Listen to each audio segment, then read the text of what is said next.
Приносим извинения за то, что подключились позже, у нас были технические накладки. Сегодня мы обсуждаем очень важную и больную тему про состояние здравоохранения в Беларуси и пандемию коронавируса. В обсуждении с нами участвует Светлана Тихановская. Здравствуйте. Координатор фонда медицинской солидарности Андрей Ткачев. Здравствуйте. Сооснователь платформы Е-здоровье Владимир Сверков. Здравствуйте. И бывший врач, клинический фармаколог 6-й городской клинической больницы Ольга Садовская. Здравствуйте. Меня зовут Александра Логвинова, я руковожу отделом внешних связей в офисе, и сегодня буду вашим модератором. Светлана. Да, здравствуйте, мои дорогие родные белорусы. На самом деле тема, которую мы сегодня будем поднимать, очень болезненна на данный момент, потому что очень много боли приносит коронавирус семьям в Беларуси. Мы видим, что в стране самая страшная волна коронавируса за все время, и еще неизвестно, что нас ждет впереди. И мы видим, что большинство отделений в больницах перепрофилируются под COVID. Средний возраст реанимации уже повысился до 40 лет, и также приостановлено оказание плановой помощи.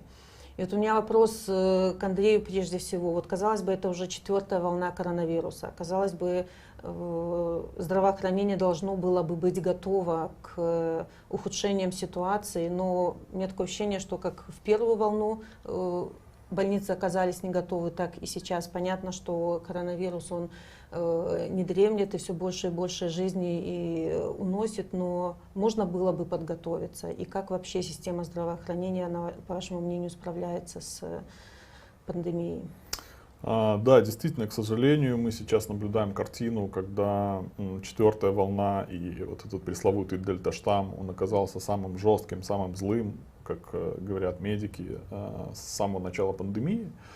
И, к сожалению, из первых 3 волн не было извлечено необходимых выводов, и здравоохранение в Беларуси оказалось не то, что не готово к 4-й волне, а не было сделано необходимых выводов из этих предыдущих волн, и мы именно поэтому видим такую плачевную ситуацию. То есть действительно очень большое количество заболевших. Официальной статистики нет никакой веры, потому что даже по тем обрывочным данным, которые к нам поступают из отдельных больниц, мы видим, что официальная статистика Минздрава полностью сфальсифицирована. А зачем статистику умалчивают? Мне кажется, это делается для того, чтобы не наводить на людей панику, да, хотя это неправильно. И мы видим действительно одну из причин того, что все так плохо, это легкомысленное отношение очень многих людей к ковиду. То есть, например, когда человек видит в официальной статистике количество смертей 15 в сутки, а, например, на самом деле только в 2 больницах Минска за последние сутки умерло 17 человек от ковида. То есть реально статистика выше в десятки раз. То есть и по смертям, и по заболеваемости. Понятно, люди видят статистику, но так сложилось в нашей стране, что люди уже ничему не верят. Они верят в то, что они видят, а видят они огромные очереди в поликлиниках, они видят, что плановые операции, наверное, могут откладываться, и люди не могут попасть на прием с болезнями, не связанными с ковидом. Это то, что люди видят, то, во что они верят. Может быть, говоря, кстати, о приемах и в целом возможности доступности врачей, мы видим, что врачей становится все меньше, что их систематически репрессируют, вместе с тем, как и кризис коронавируса, как нам кажется, также связан с тем, что врачей просто не хватает.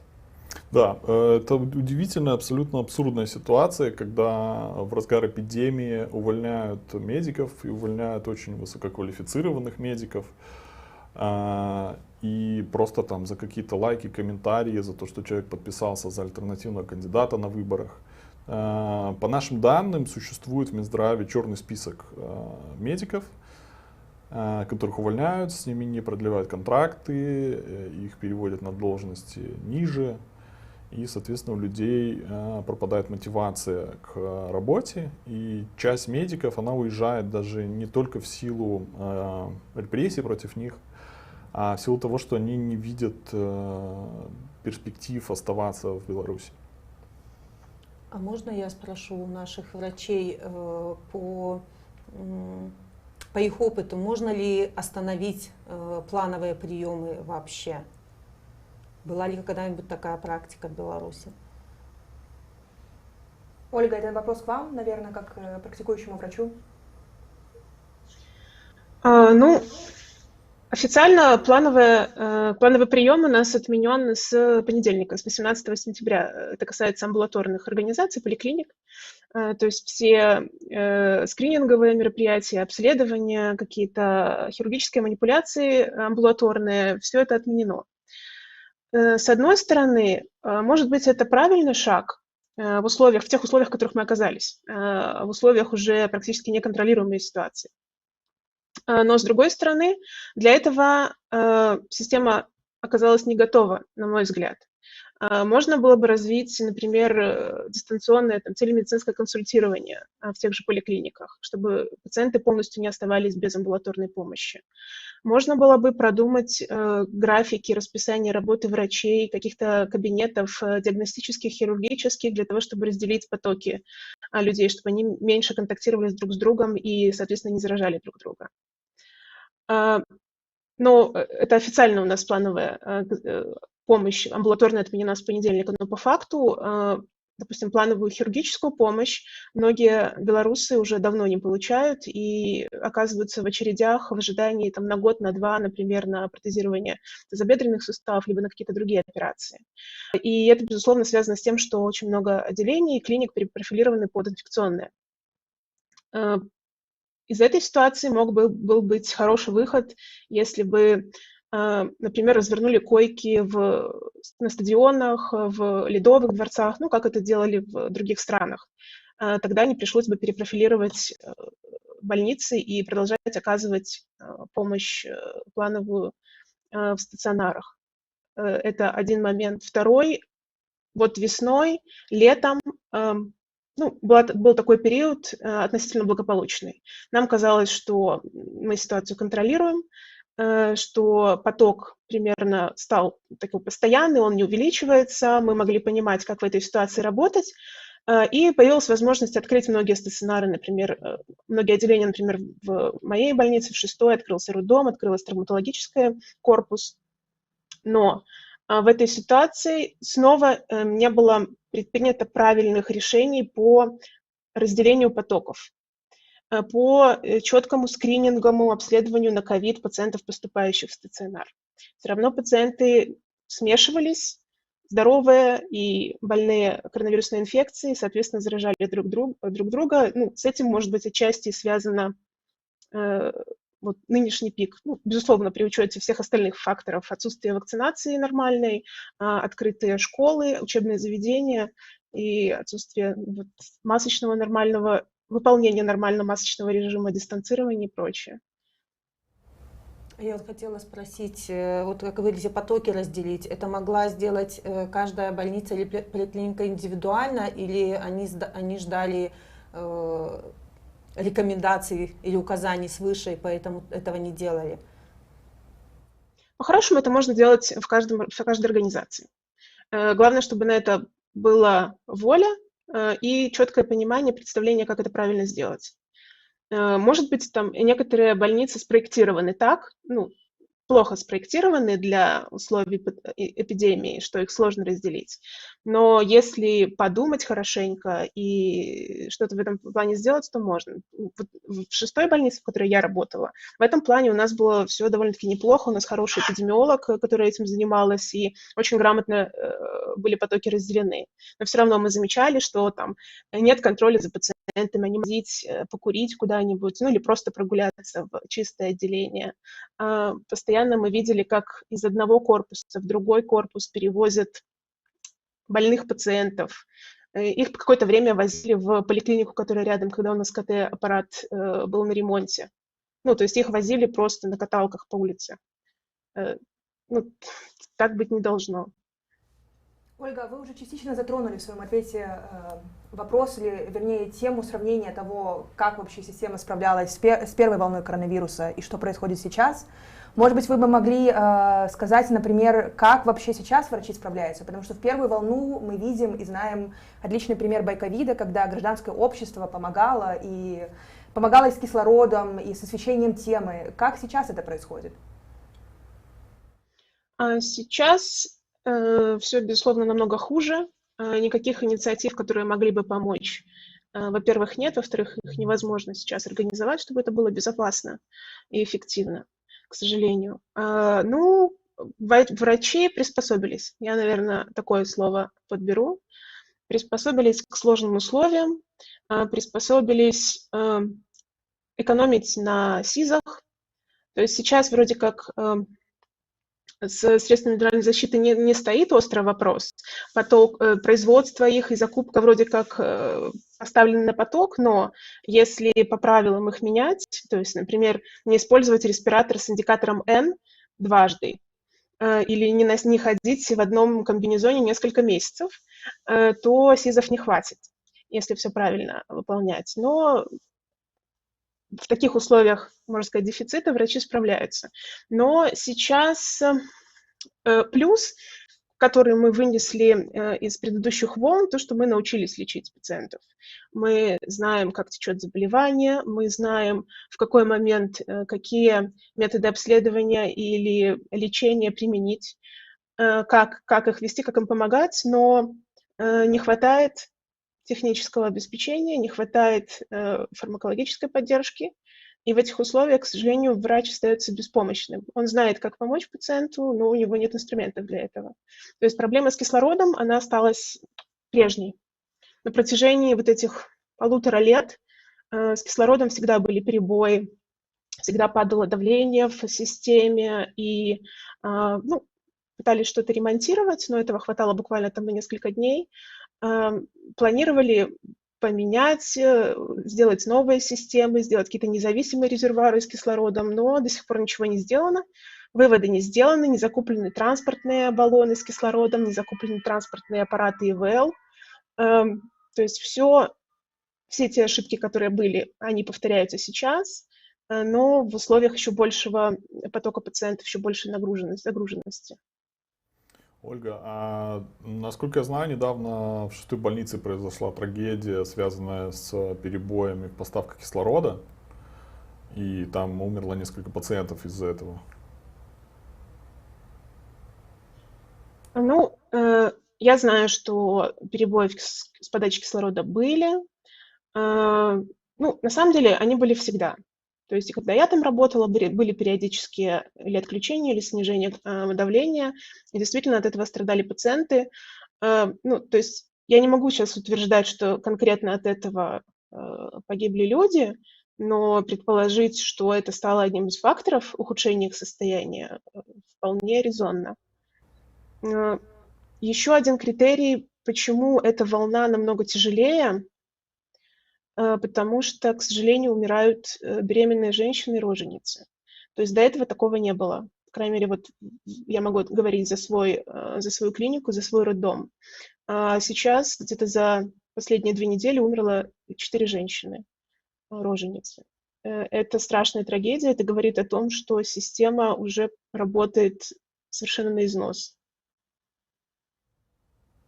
Спасибо, Ольга, большое. Было бы еще очень интересно послушать мнение Владимира про в целом ситуацию, и о чем уже говорил Андрей, про репрессии систематических врачей и про проблемы вообще попадания на прием к врачу. Сразу 3 вопроса, надо подумать, с какого из них начать. Начнем с репрессий, по большому счету. Давайте даже не с репрессий. Мы начинали с того, что опыт неоказания плановой помощи, я в 2 словах хочу просто поделиться своим опытом, как это было, когда отключили плановую помощь. В той больнице, где я работаю, в первую еще волну сделали, по-моему, на 1,5 или на 2 месяца мы перестали оказывать плановую помощь. В нашем случае это означало, что осталась помощь онкологическим пациентам, осталась помощь пациентам, которые нуждались в трансплантациях, и осталась помощь пациентам, которые нуждались в аортокоронарном шунтировании или в похожих кардиологических операциях. Все остальные плановые вещи были отменены. И то, что называется вторичные повреждения после ковида, то есть все проблемы со здоровьем, которые возникают из-за неоказания плановой помощи, были сведены на нет. Но таким образом мы высвободили очень большие ресурсы врачей, больниц, коек и всего остального, чтобы оказывать адекватно помощь. Поэтому, когда мы говорим о том, что плановую помощь можно остановить, ее можно остановить. Просто это надо делать избирательно и вовремя. И тогда все будет хорошо. Это то, что касается плановой помощи. Дальше мы подходим к репрессиям врачей. Уже переговорено многократно. И, в общем-то, мы еще в сентябре это начали видеть о том, что ситуация в стране приведет рано или поздно к тому, что медработников будет не хватать. То, что мы видим сейчас. Медработников не хватает, а потребность медицинской помощи растет. Поэтому получается то, что получается. И будет получаться дальше, потому что врачи по какой-то странной причине в Беларусь не собираются возвращаться и не собираются из других стран тоже вроде как приезжать и у нас работать. Даже не знаю почему, надо подумать.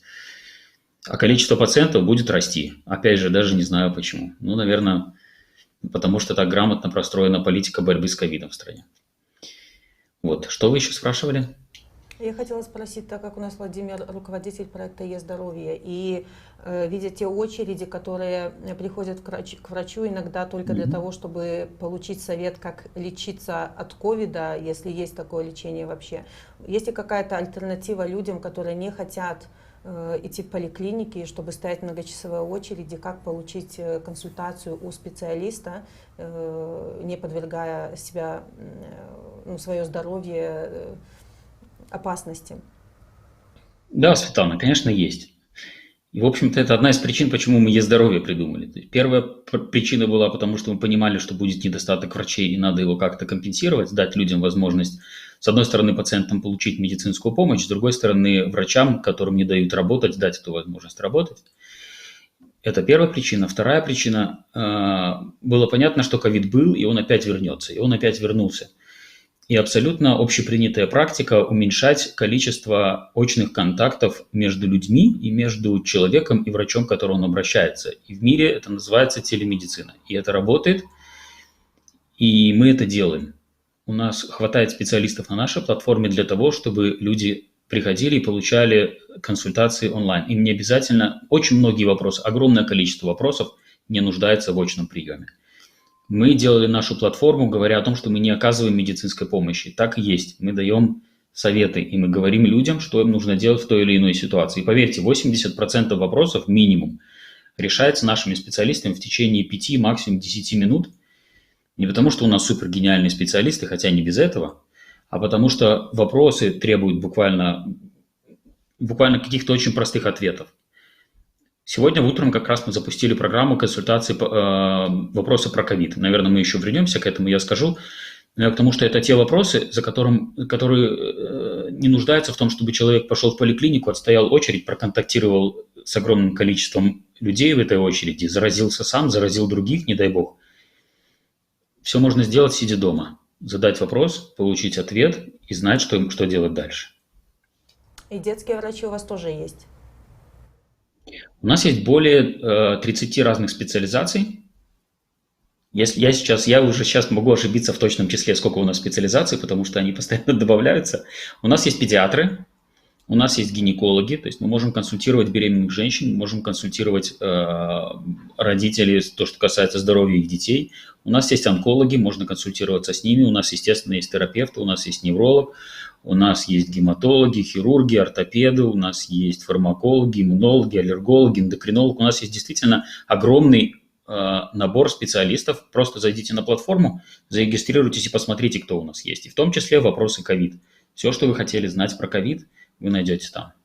А можно еще, наверное, насущный вопрос. Долго ли ждать талончик, так называемый?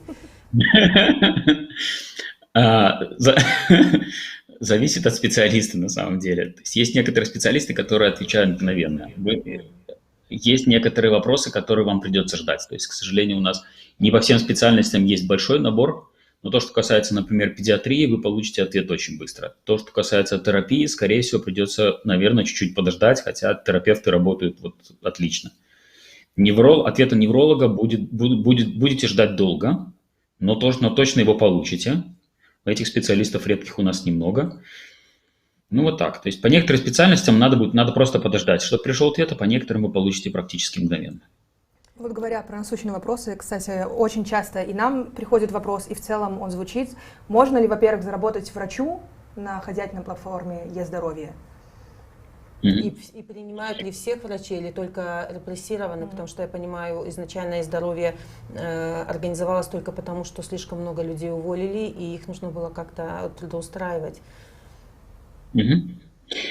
Да, вы правы, Светлана. Платформа создавалась исключительно для помощи репрессированным врачам, но после первого запуска, буквально в течение первого месяца, мы начали получать запросы и от других врачей, те, которые в Беларуси, и те, которые за пределами Беларуси сейчас, которые хотели помогать на нашей платформе, и мы приняли решение, что мы будем брать всех врачей, которые есть, потому что это принесет пользу пациентам.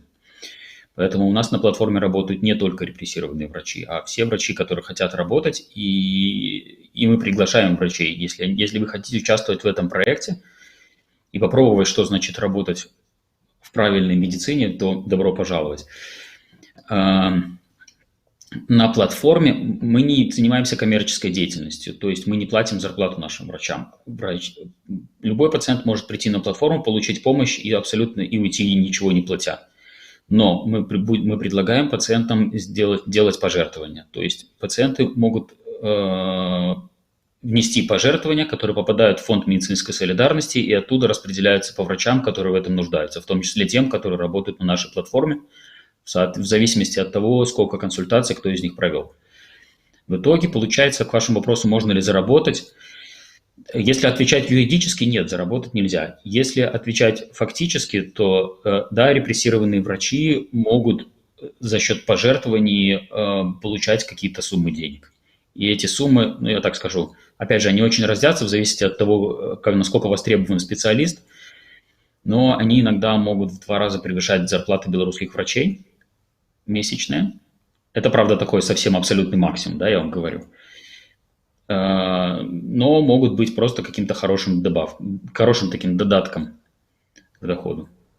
В итоге цель наша стоит, чтобы врачи могли зарабатывать действительно все-таки в итоге, и мы ищем, как сделать это возможным, чтобы это было действительно открыто, чтобы мы могли сказать в какой-то определенный момент, что окей, теперь это проект коммерческий, и врачи могут зарабатывать, получать зарплату. Пока это не так, пока это только пожертвование, но уже сейчас это точно может помочь вам выживать. Вообще дистанционные консультации, они, конечно, в условиях нынешнего режима, они очень актуальны, но это спокойно себе может перенестись и в новую Беларусь. Таким образом, не создавая очередей в поликлиниках, все можно имплементировать. Поэтому, если еще нет вопросов, я хотела бы обратиться, наверное, к зрителям. Не ходите в поликлиники, когда во время пандемии, если у вас вопрос, который можно дистанционно решить, пожалуйста, обращайтесь в Е-здоровье. Там работают лучшие специалисты, вы знаете, именно таких и репрессировали в прошлом году и продолжают сейчас. Поэтому берегите свое здоровье. Вот, пожалуйста, есть платформа. И возвращаясь к вопросу зарплат, Владимир, да, пожалуйста, мы не можем остановиться говорить про зарплаты, но, пожалуйста. Да-да, я скажу, потом тогда вернемся к зарплатам, просто в тему получается. На платформу могут обращаться все, кто угодно. И Светлана сказала о том, что это может быть хорошей основой для новой Беларуси. Мы в команде долго совещались на прошлой и позапрошлой неделе. Мы абсолютно открыто и вот без всяких задних мыслей можем предложить нашу платформу к использованию официальному Минздраву. Мы сделаем это на тех условиях, на которых Минздрав захочет, лишь бы люди пользовались этой телемедицинской платформой. Мы будем сопровождать софт, мы сделаем это так, чтобы это было приемлемо для вас принять наше предложение. Но мы бы очень хотели, чтобы в настоящий момент у людей была возможность получать помощь удаленно. Мы подключим тех врачей, которые сейчас работают в поликлиниках официально. Мы можем оговаривать любые условия, потому что мы хотим, чтобы телемедицина была доступна для белорусов в ближайшее время, уже сейчас, завтра, для всех белорусов. Но она и для всех доступна, в общем-то, и сейчас через Е-здоровье. Но я бы хотел, чтобы и другие врачи имели возможность, те, которые работают. А теперь вопрос про зарплаты. Я надеюсь, так называемый официальный Минздрав сейчас вас услышит, потому что надо думать о людях прежде всего, о их здоровье. Да, Саша? Да, возвращаясь к людям, которые все еще работают в поликлиниках и больницах, Ольга, вы можете нам рассказать, есть ли сейчас ковидные надбавки, сколько вообще получает сейчас врач и как выглядит график врача во всей этой ситуации? Опять же, я сохранила тесные контакты с коллегами из своей клиники и могу так прям с точностью говорить про нее. Ковидные надбавки у нас сохранились в полном объеме, в котором они были. Самые большие надбавки получают врачи, анестезиологи, реаниматологи, безусловно, за их тяжелый труд. Терапевты, инфекционисты получают несколько меньше. Но в этом плане здесь тоже с надбавками ситуация такая. Закон, который определяет выплаты дополнительные за работу с ковид-пациентами, он очень расплывчат, и трактовать его можно по-разному. И уже финальные цифры, конечные, которые получает врач, зависят, безусловно, от местной администрации. Если у них есть воля и желание поддержать своих сотрудников и помочь им, они стараются выплачивать по максимуму. Так было в нашей клинике, есть сейчас, то есть у нас были максимальные надбавки. Например, у меня это было, в целом общая моя зарплата была где-то $700, из них 80% это ковидная надбавка. Как будет дальше, после того, как их снимут, сложно себе представить, потому что система формирования зарплат врачей, она очень непрозрачная, она очень непонятная, даже самим докторам, и, наверное, это первое, что нужно было бы менять, чтобы хоть как-то удержать тех, кто еще остался и кто сомневается, нужно ли ему оставаться. Спасибо, Ольга, большое. Из того, что мы слышим и знаем еще по первой волне и по опыту байковида, становится очевидным в том, что не просто государство не хочет или ему плевать на людей, а в том, что система здравоохранения в том виде, который она есть сейчас, сама не построена так, чтобы вообще делать жизнь врачей легче и в том, чтобы люди получали свою помощь. Как вы видите, и в целом это вопрос на самом деле ко всем участникам нашего стрима, как вы вообще к этому относитесь, как вы смотрите на то, какая медицина должна быть в Новой Беларуси, какие шаги как минимум стоило бы предпринять для реформы здравоохранения? Вот такой хороший вопрос, прямо в блок. Сказать, у вас есть время собраться и потом придумать ответ.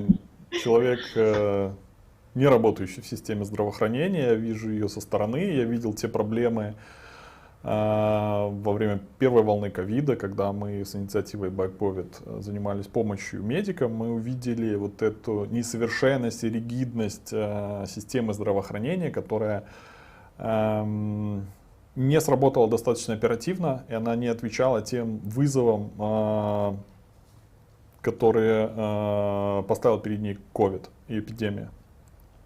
Поэтому эта система, безусловно, нуждается в реформах, в очень глубоких.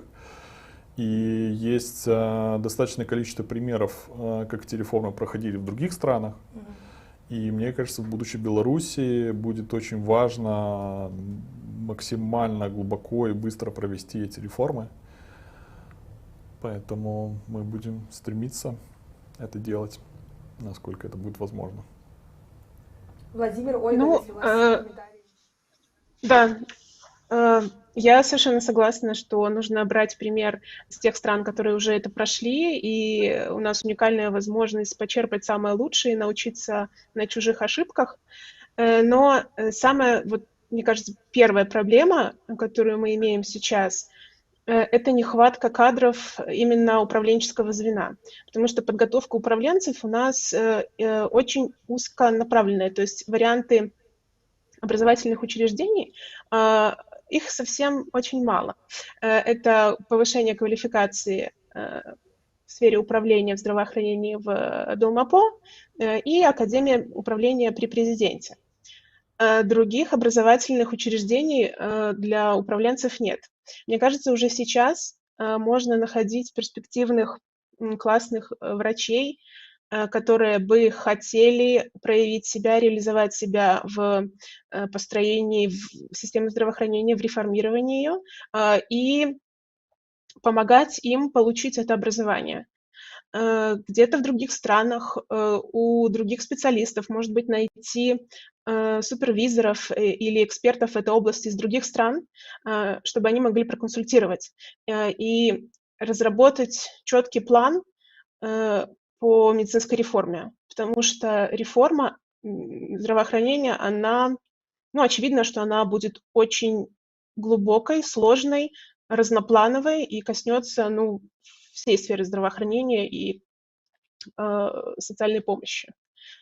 То,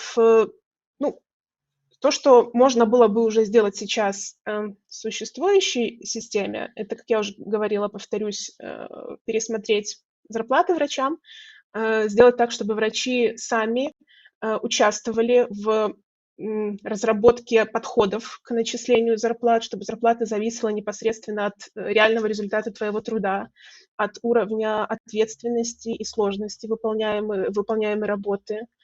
Обязательно поддержать врачей в сельской местности, в маленьких городках, потому что в крупных городах, в столице, в Минске, в крупных клиниках можно заработать. Что вот отъехать от Минска на 50 километров, там зарплаты совершенно мизерные, и там мало кто остается. Очень важно сделать лицензирование врачей, специалистов. Сейчас лицензируют учреждения, частные медицинские центры. Такой прям прогрессивный шаг – это лицензировать специалистов-врачей. В таком случае, во-первых, у врача открываются более широкие возможности себя применить.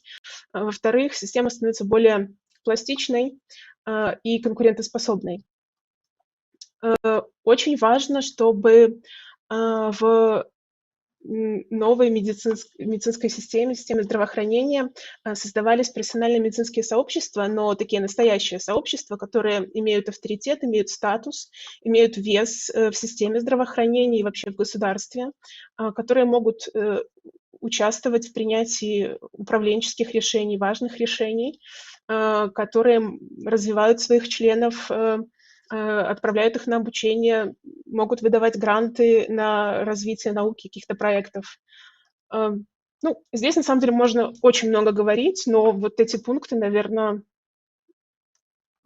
самые важные на этом этапе. Мы уже можем начинать это делать сейчас.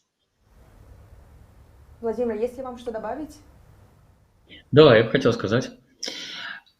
Я попробую очень кратко сказать. Первое, когда действительно придет время реформировать, совсем по-серьезному, у нас есть огромный потенциал наших коллег, которые работают по всему миру. То есть мы очень тесно общаемся с ребятами из Канады, из Израиля, из Италии, из Германии, из скандинавских стран, из США, из Испании, из Португалии. В каждой из этих стран медицина организована немножко по-разному. Мы общаемся, и мы видим, есть плюсы, есть минусы. И точно вот этот опыт нужно применить тех наших коллег, которые уже там работают.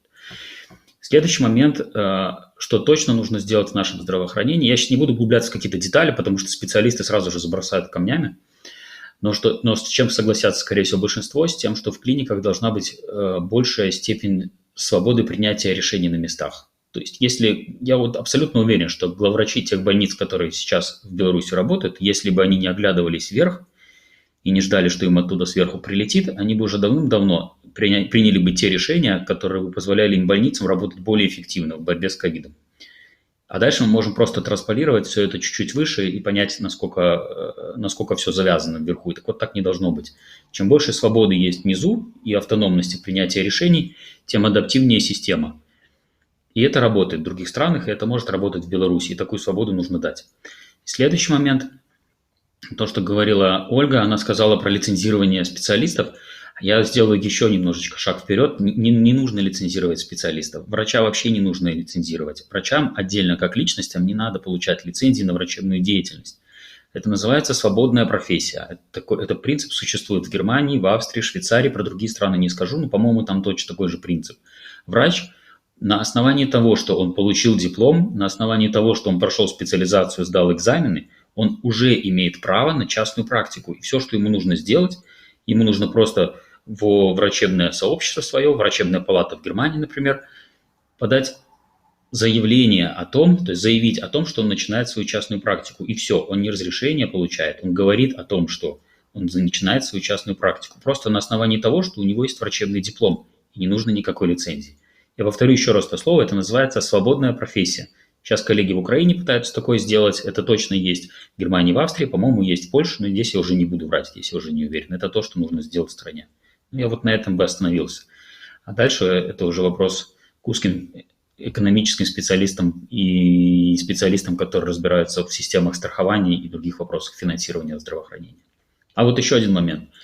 Медицина не является акцепторной отраслью. Медицина – это не та отрасль, которая тянет на себя деньги из бюджета. Медицина – это та отрасль, которая может деньги в бюджет приносить. И вот этот принципиальный взгляд, вот эту принципиальную позицию нужно пересмотреть. Не надо говорить врачи и медики, бюджетники и все остальное. Нет. Медицина – это то, что может являться экспортным продуктом и должно им являться. И будет. Спасибо. Спасибо большое, Владимир. Это, безусловно, мы рады вообще возможности затронуть эту тему. Это большая и важная и проблема, и перспектива вместе с тем. И мы надеемся совместно и с Фондом медицинской солидарности двигаться в этом направлении и уже создавать какое-то внятное и понятное видение будущего в медицине. Да, над реформами, конечно, нужно работать уже сейчас, но мне кажется, человек, у которого сейчас, не знаю, родственник не может дышать из-за ковида и не знает, как людям помочь, все-таки актуальнее, что же делать, каким образом обезопасить себя, своих родных и окружающих людей, как пережить эту волну, как помочь друг другу. То есть, наверное, меры безопасности базовые, но давайте мы их еще раз проговорим. Может, что-то мы новое еще узнаем от вас. Ну, мы же сейчас имеем такую двоякую ситуацию, когда, с одной стороны, тот же Минздрав и медики говорят о том, что очень важно и нужно соблюдать вот эти базовые правила безопасности, носить маски, вакцинироваться и так далее. Но, с другой стороны, мы видим, как вот пару дней назад наш нелегитимный Александр Григорьевич во всеуслышание заявил о том, что он против того, чтобы насильно надевать маски на людей, против принудительной вакцинации и так далее, что все это должно быть добровольно. На самом же деле мы имеем ситуацию, когда большинство людей отказываются вакцинироваться в силу разных причин. Одна из причин — это отсутствие альтернативных вакцин в Беларуси. И как мы знаем, что эта проблема могла быть решена еще весной. И все лето у белорусов могла быть возможность быть вакцинированными вакцинами, признанными в Европейском Союзе. И в том числе это недоверие к государству и недоверие ко всему тому, что дает государство. И это абсолютно закономерно, потому что вот все последние годы все то, что творило государство с населением, оно, мягко говоря, не вызывало доверия. И сейчас, даже когда Минздрав говорит о том, что давайте, люди, мы будем вакцинироваться, люди этого не делают. И еще раз мы хотим, наверное, призвать Светлану Георгиевну о том, что если у вас есть возможность вакцинироваться, все вакцины рабочие, все вакцины хорошие. И очень многие люди, кто тяжело болеют, родственники тех, к сожалению, погибших от ковида, слишком поздно задумываются об этом зачастую, и многих смертей удалось бы избежать, если бы люди своевременно вакцинировались. Вот это такой главный месседж, который я бы хотел сказать. А вообще есть такой посыл от людей: я бы вакцинировался, если бы была вакцина, например, европейская? Это именно какой-то негатив к тому, что предлагает государство? Да. Даже если «Спутник», как вы говорите, в принципе, нормальная вакцина. Да, «Спутник» хорошая рабочая вакцина, так же, как и китайский «Синофарм», которого достаточно тяжело сейчас найти. И этой проблемой должно заниматься именно государство, пропагандой вакцинации. Вот об этом должно из каждого утюга идти информация действительно из авторитетных источников, чтобы вызывать у людей доверие к вакцинации. То есть то, что происходит в западных странах, мы видим действительно в тех странах, где процент вакцинированных достаточно высокий для того, чтобы была был такой коллективный иммунитет уже, практически отсутствуют какие-то противоковидные меры, люди свободно передвигаются и так далее. В Беларуси, где процент вакцинированных там меньше 20%, мы видим переполненные больницы, проблему с системой здравоохранения. То есть система здравоохранения в Беларуси сейчас близка к полному коллапсу, к сожалению. На самом деле, насчет европейских вакцин, еще начиная с марта мы общались с Коваксом, общались с Европейской комиссией, которые были готовы предоставить европейские вакцины в Беларусь. Но, к сожалению, все вокруг враги для так называемого правительства Беларуси, и любая помощь опровергалась, нам ничего не надо, мы сами справимся. И были варианты доставки вакцины с помощью ООН и благотворительных организаций, даже церкви.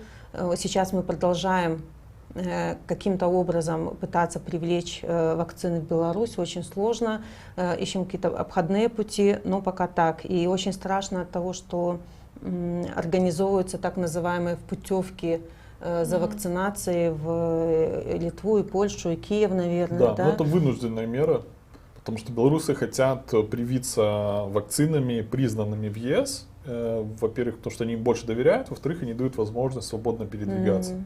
Но существуют еще более страшные случаи, когда, в Украине это более распространено, в Беларуси, я надеюсь, менее, когда врачи делают липовые справки о вакцинации, и вакцина фактически выливается там в раковину. И это все, опять же, связано с недоверием и отсутствием такой массированной информационной кампании о важности и безопасности вакцинации. Спасибо, Андрей. В общем-то, мы уже начали отвечать на вопросы, которые нам прислали заранее. Пишите, пожалуйста, вопросы и комментарии в YouTube. В целом, весь этот вал, большое вам спасибо, что вы присылаете вопросы. Все из них можно суммировать или во многом объединить темой того, что, во-первых, многие люди написали о том, почему после прививки умирают. Было бы интересно услышать комментарии врачей, поскольку мы видим, что реально бытует такое мнение, что прививка приводит к смерти или каким-то абсолютно непостижимым побочным эффектам. Правда ли это, Ольга? Как это работает? Есть ли реально побочные эффекты? И правда ли лучше умереть от вакцины, чем от ковида? Ну, безусловно, нет. Вакцина не приводит к смерти, это очевидно.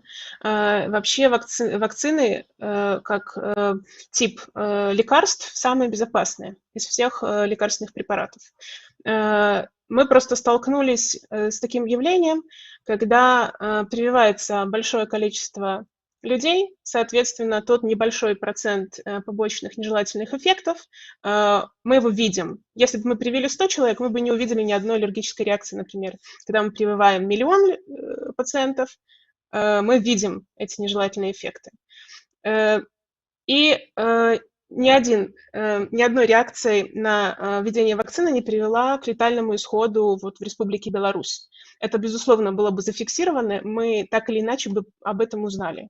Все-таки мы в врачебном сообществе тесно общаемся, и такая информация, она просачивается. Даже тяжелых реакций на введение вакцины не было. Безусловно, могут произойти аллергические реакции. Но потому пациент остается какое-то время в поликлинике или в пункте вакцинации для того, чтобы врач понаблюдал за ним, проконтролировал его состояние и при необходимости оказал какую-то помощь. Да, мы все читали информацию о рисках тромбозов, но это в основном касалось вакцины AstraZeneca. Действительно, вакцинация AstraZeneca ассоциирована с более частым появлением тромбозов глубоких вен, но это не касается вакцин Спутник V, Верацел, производства Sinopharm, которые доступны белорусам. Это вакцины, я хочу подчеркнуть то, что говорил Андрей, они эффективны. Вы можете не верить государству, вы можете ему не доверять, но в этой ситуации, пожалуйста, позаботьтесь о себе и привейтесь тем, что у вас сейчас есть, тем, что доступно. Мы оказались в такую эпоху, когда, скорее всего, с коронавирусной инфекцией нам придется жить долго. И, безусловно, мы будем ревакцинироваться регулярно. И у вас, безусловно, появится возможность поставить себе любую другую вакцину. Но сейчас, в данный момент, привейтесь с тем, что есть. Эти вакцины, еще раз повторюсь, эффективны и безопасны. Сейчас началась вакцинация беременных женщин. И тоже я подчеркну, что беременным нужно прививаться. Во всем мире беременных женщин прививают всеми вакцинами, которые есть. В Беларуси пока что прививают только вероцеллом, китайской вакциной. И она закупается исключительно для беременных. Обратитесь к своему гинекологу, к своему участковому, сходите на пункт вакцинации, если вы беременны, привейтесь. Если вы кормящая мама, тоже прививайтесь, потому что кормление грудью не является противопоказанием для вакцинации. И вакцинация на сегодняшний день – это единственный доказанный эффективный способ предотвратить не столько болезнь, вы можете заболеть, сколько тяжелое ее течение и летальный исход. Вы можете немножко поболеть, несколько дней побыть дома, но вы не попадете в стационар, вы не попадете на аппарат искусственной вентиляции легких, вы сохраните себе жизнь. Спасибо, Ольга. Вы уже частично ответили на следующий вопрос. Много вопросов связано с тем, что, допустим, в Беларусь все-таки впустили европейские вакцины, либо у человека есть возможность поехать в Европу, в Польшу, в Литву и получить другую прививку, при том, что он уже привит спутником или китайской вакциной.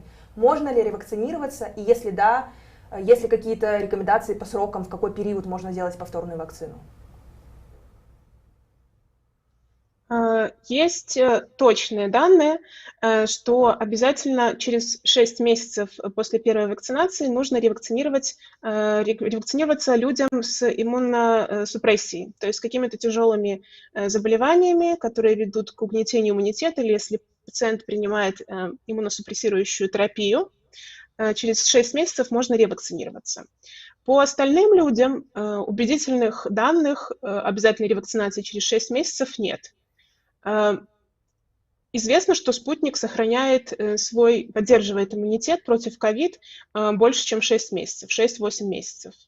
Вероцелл тоже. Ну, то есть я бы рекомендовала через 6 месяцев задуматься об этом, если вы в целом здоровый человек, и ревакцинироваться примерно где-то через 7, 8, 9 месяцев после первой вакцинации. Спасибо, Ольга. В целом я вижу у нас огромное количество вопросов про вакцины. На много вы уже ответили, про возраст, ревакцинацию. Я очень хочу порекомендовать всем нашим зрителям, заходите на портал Е-здоровье. Они как раз сейчас запустили отдельную рубрику с вопросами и ответами на самые популярные проблемы и темы по теме ковида. Обязательно заходите, врачи будут отвечать на эти вопросы. Это действительно профессиональная и качественная информация, и из всего того, что я вижу, на все это можно получить ответ на Е-здоровье. У нас был другой вопрос, Андрей, как раз-таки к вам. Вы не закончили мысль по поводу, почему скрывают статистику. Давайте дадим вам возможность закончить эту мысль. Это очень такой открытый вопрос. Я думаю, что на него должен ответить представитель Минздрава, коим я не являюсь. Я не вижу в этом логики. Ну, мне кажется, это все делается по старой привычке. То, что нужно спрятать проблему под ковер и соответствовать, скажем так, генеральной линии партии. Если там сверху сказали, что у нас все под контролем, все хорошо, то, соответственно, ниже спускается, доносится вот эта указивка о том, что вот мы скроем статистику. То есть, грубо говоря, главврача не погладят по головке за то, что он предоставит наверх прям правдивую информацию о том, сколько у него болеет людей. Вот. И это, ну, такая системная проблема во всем, не только в медицине. И медицина — это вот то, что на виду сейчас в связи с эпидемией. И все те вот эти системные проблемы, которые существуют в Беларуси и в той системе управления, которая существует в Беларуси, они наиболее сейчас явно видны в здравоохранении. Спасибо, Андрей. Очень много вопросов приходит на тему вакцинации наших спикеров и членов штаба. Уважаемые спикеры, расскажите зрителям, привиты ли вы и какими прививками. И есть вторая часть вопроса. Если бы вы были в Беларуси, то поставили бы себе спутник или китайскую вакцину? И вопрос и ко всем спикерам, и Светлана, к вам, и к членам вашего штаба. Да, я привита Джонсонс, и вся команда также привита. Это было обязательное условие, потому что мы работаем с людьми. И если бы я была в Беларуси, Наверное, я привилась бы спутником. Либо той вакциной, которая была бы доступна в том населенном пункте, где я находилась бы. Но, возможно, искала бы, опять же, подвергаясь недоверию государству, искала бы возможность выехать и получить, ну, как мы их называем, нормальные вакцины. Хотя вот я сегодня услышала, что все вакцины хороши. Но пропаганда, она так работает. Поэтому... Да, Андрей? я тоже привит тоже Janssen от Johnson & Johnson. Это однокомпонентная вакцина. Ну, не просто так везде сыпется столько вопросов по поводу вакцинации и проблемы ковида. То есть в обществе существует огромный запрос на эту информацию, ее нет в открытом доступе у большинства людей. То есть об этом должна литься информация вообще со всех новостных, там, государственных, негосударственных телеканалов, со всех там государственных СМИ, но этого, к сожалению, не происходит. И вот это главная проблема вот того, что сейчас происходит, недоинформированность населения. И с этим нужно бороться. Но может быть не столько недоинформированность, сколько непонятно, что делать, носить, не носить, носить из-за штрафов, носить, потому что вы кого-то не поддерживаете или поддерживаете, и ты не понимаешь, что происходит, верить, не верить. Понимаешь, что статистике нельзя верить, может нельзя верить тогда и спутнику, и вот это вот постоянно у людей больше вопросов, чем ответов. Ольга, вопрос такой же к вам. Вы привиты, и если это привились бы вы спутником, если у вас европейская вакцина? Да, безусловно, я привита. Я привилась спутником, закончила вакцинацию в мае, и довольно это было мое осознанное решение, добровольное. Я довольно тяжело переболела ковидом в декабре, и я очень стремилась побыстрее получить вакцину. Был доступен спутник, им я привилась. Возможно, через месяц-два я сделаю ревакцинацию уже другой вакциной, но буду решать. Всех своих близких я привила теми вакцинами, которые были доступны. И я хочу, наверное, такую важную вещь подчеркнуть. Если вы привились, это не освобождает вас от ношения маски в общественных местах. Вы можете не болеть, но в какой-то мере распространять вирус. Поэтому масочный режим все равно нужно соблюдать, если вы здравомыслящий человек, который заботится о тех, кто вас окружает. Владимир, такой же вопрос к вам. Да, я привит. Достаточно рано, больше года назад, получил 2 дозы Pfizer, и через месяц получу 3-ю ревакцинацию в той стране, где я нахожусь. Это, к сожалению, это, к счастью, возможно. Если бы я находился в Беларуси, я бы однозначно привился спутником. И когда меня мои родные спрашивали, что им делать, я им сказал прививаться спутником. Потому что доказано, ну, то есть это очевидно, что привитые спутником переносят ковид легче. Это мой ответ. А если меня спросят по поводу... Да, Светлана? Говорите. Если меня спросят по поводу того, что делать, все как было, так и осталось. И я вижу эффект от того. Сиди дома, прививайся, носи маску. Очень просто. И все. И так оно работает везде. И я могу это сказать, ну, я это вижу, опять же, по той больнице, где я работаю. В первую волну у нас было закрыто полбольницы только на ковидных пациентов. Сейчас у нас нет волны. У нас одно маленькое реанимационное отделение занято пациентами, потому что в стране большой процент привитых, потому что до сих пор все обязаны ходить везде в масках, и не просто в масках хирургических, а в FFP2 масках, то есть маски следующего уровня с высокой степенью защиты. И везде идет тотальный контроль, привит ли ты и есть ли у тебя ПЦР-тест. И поэтому сейчас нет волны. Я хотела просто, чтобы прозвучал ответ на вопрос, который явно есть где-то в доступе, но очень быстро после того, как ты переболел, через какое время можно привиться? Это вопрос, наверное, к Ольге или к нашим специалистам на Е-здоровье? Я могу ответить на этот вопрос. В общем, можно прививаться уже через 3-4 недели, как вы выздоровели. Но здесь вопрос, рационально ли это. У вас еще сохраняется естественный иммунитет от заболевания на протяжении 2, 3, 4 месяцев, поэтому можно не спешить отложить вакцинацию на этот период и оставив доступные вакцины для тех, у кого нет вообще никакого иммунитета. И я бы, наверное, хотела немножко прорекламировать замечательную лекцию моего коллеги Никиты Соловья, инфекциониста, бывшего главного инфекциониста Минска. Он недавно записал хорошую лекцию про вакцинацию. Она доступна на YouTube и очень доходчиво, аргументированно, с фактами. Все про вакцинацию там рассказано. Спасибо, Ольга. У нас есть еще вопрос, Владимир, вам про работу платформы. Во-первых, есть вопрос общий. Какая телемедицина, если врачей не хватает даже в больницах? Откуда их туда брать? Очень простой ответ. Это те врачи, которые не могут найти себе в Беларуси работу, потому что их не берут на работу, потому что есть черный список Минздрава. Это раз. Первая группа большая врачей. Это действительно большая группа врачей. Вторая – это те врачи, которые были вынуждены уехать из страны и сейчас находятся за рубежом. Их очень много у нас. И третья группа врачей и за рубежом, но еще не нострифицировались. То есть вот эта вот ранняя волна.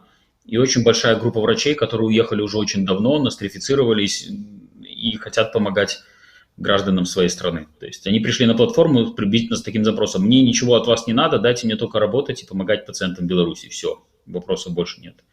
Поэтому у нас те врачи, не те врачи, которые, то есть, скорее всего, у нас есть и те врачи, которые и сейчас работают в здравоохранении, но большинство как раз-таки те, кто не работает в здравоохранении сейчас. Спасибо. Есть второй вопрос тоже про платформу. Можно ли договориться об осмотре или приеме офлайн с врачом, с которым вы общаетесь на платформе?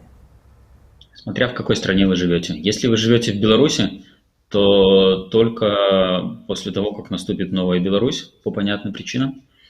Если вы живете вне Беларуси, то это возможно. У нас есть возможность встретиться с тем врачом, который вас проконсультировал. Спасибо большое. У нас, к сожалению, подходит к концу время нашего стрима. Еще раз напоминаю, про все вопросы, касающиеся коронавируса, вакцинации, пожалуйста, используйте портал Е-здоровье. Нам нужно заканчивать нашу встречу. Светлана. Да, наверное, спасибо всем большое. Я ретранслирую то, что уже было сказано. Мы сейчас боремся за ответственное общество, не только перед будущим своей страны, но и перед друг другом. Поэтому я еще раз прошу вас: соблюдайте масочный режим, берите с собой запасные маски для того, чтобы дать тем людям, которые вы видите в общественном транспорте или в общественных местах без масок. И прививайтесь тем, что есть. Пытайтесь находиться дома в это страшное время, если есть такая возможность. Требуйте от своих руководителей перевода на дистанционную работу, опять же, если есть такая возможность. Потому что очень страшно терять близких, терять людей в эту пандемию, и очень многое зависит на самом деле от каждого. Поэтому опять будьте ответственными друг перед другом. А руководителям, не знаю, поликлиник, статистики, больниц, принимайте решения не для того, чтобы выслужиться перед вышестоящими органами, а принимайте решения, которые помогут людям. Большое спасибо, Светлана. Большое спасибо нашим спикерам: Владимир, Ольга, Андрей. Мы будем возвращаться к таким обсуждениям, к таким дискуссиям. Большое всем спасибо, кто был с нами сегодня. Берегите себя. До свидания. Спасибо. До свидания. До свидания. Спасибо.